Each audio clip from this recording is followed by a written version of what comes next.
आज हम एक ऐसे घोटाले के बारे में जानने वाले हैं जो सिर्फ बिहार को नहीं बल्कि पूरे देश को हिलाकर रख दिया है। वेल दोस्तों, ये कहानी है एक आम आदमी से मुख्यमंत्री बनने तक का सफर, लालू प्रसाद यादव की और उस घोटाला की जिसे चारा घोटाला के नाम से जाना जाता है। वेल दोस्तों, आखिर कैसे एक सरकारी विभाग ने 950 करोड़ का घोटाला किया और इसमें कौन कौन से लोग, कितने लोग शामिल थे, चलिए जानते हैं आज की वीडियो में आखिर क्या है इस चारा घोटाला के पीछे का राज। दोस्तों, मैं हूं विवेक और आप देख रहे हैं हमारे यूट्यूब चैनल। पहली बार आए हो तो यार सब्सक्राइब जरूर कर लें, ऐसे ही मजेदार कंटेंट आपको मिलेंगे। दोस्तों, ये बात 1990 की है जब लालू प्रसाद यादव बिहार के मुख्यमंत्री बने। उन्होंने गरीबों के लिए काम करने का वादा किया था और उनकी लोकप्रियता आसमान छू रही थी। और इसी दौरान पशुपालन विभाग में एक बहुत बड़ा घोटाला चल रहा था। देखो, ये घोटाला कोई नया नहीं था बल्कि 1977 से चलता आ रहा था, लेकिन लालू के कार्यकाल में ये एक बहुत बड़ा विशाल रूप ले लिया। पशुपालन विभाग से झूठे बिलों और नकली सप्लाईज के नाम पर सरकारी खजाने से पैसे निकालना। ये पैसे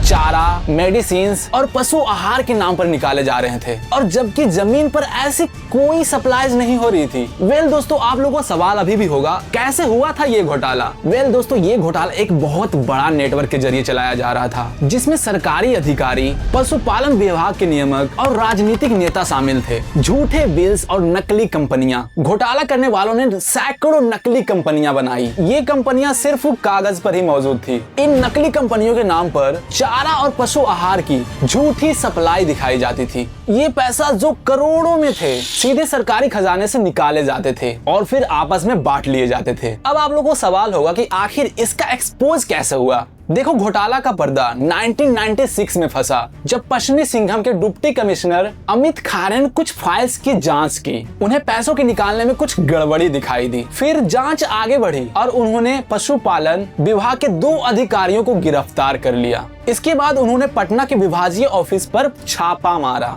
और फिर जांच आगे बढ़ी। ये मामला इतना बड़ा था कि इसकी जांच पटना हाई कोर्ट ने सेंट्रल ब्यूरो ऑफ इन्वेस्टिगेशन मतलब सीबीआई को सौंप दिया। जब सीबीआई ने जांच शुरू की तब चारा घोटाला का विस्तार पूरे बिहार में फैला हुआ मिला। सीबीआई ने जांच में कई बड़े राजनेताओं और अधिकारियों का नामजद किया। 1997 सीबीआई ने इस मामले में लालू प्रसाद यादव का नाम शामिल किया और उन्हें मुख्यमंत्री पद से इस्तीफा देना पड़ गया। फिर उनकी पत्नी राबड़ी देवी को मुख्यमंत्री बनाया गया। 1997 जुलाई सीबीआई ने लालू प्रसाद यादव को पहली बार गिरफ्तार किया।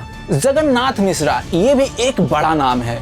बिहार के एक और पूर्व मुख्यमंत्री जगन्नाथ मिश्रा, ये भी इस घोटाले में शामिल थे और उन्हें भी गिरफ्तार कर लिया गया। अब हम बात करेंगे चारा घोटाला के मुख्य नायक और खलनायक मतलब मेन प्लेयर कौन थे। देखो, चारा घोटाला कोई एक आदमी का काम नहीं है बल्कि एक बहुत बड़ा नेटवर्क का नतीजा था। लालू प्रसाद यादव तत्कालीन मुख्यमंत्री जिन पर घोटाला करने का आरोप था, जगन्नाथ मिश्रा जो कि पूर्व मुख्यमंत्री थे, डॉक्टर श्याम बिहारी सिन्हा घोटाला को जमीन पर यही चलाता था, के अरुमुगम ये एक आईएएस अधिकारी थे, एसबी सिन्हा ये सप्लाई दिया करती थी नकली कंपनियों को जो कि रियल वर्ल्ड में एग्जिस्ट नहीं करती थी, सिर्फ कागजों के मोहताज थे ये कंपनियां और इनको सप्लाई एसबी सिन्हा यही महापुरुष दिया करते थे। देखो, चारा घोटाला यही एक मामला नहीं था बल्कि टोटल 61 मामले थे जिसमें 53 झारखंड में और 8 बिहार में थे। सीबीआई ने हर मामले को अलग से जांच की। लालू प्रसाद यादव पर 6 मामलों में आरोप लगाया गया था। चाईबासा ट्रेजरी से पैसे निकालने का मामला, इसमें लालू को पहली बार 2013 में 5 साल की सजा सुनाई गई। देवघर ट्रेजरी से पैसे निकालना, इसके लिए 2017 में इनको सजा सुनाई गई। दुमका ट्रेजरी से पैसे निकालने का मामला, इसमें इन्हें 2018 में सजा सुनाई गई।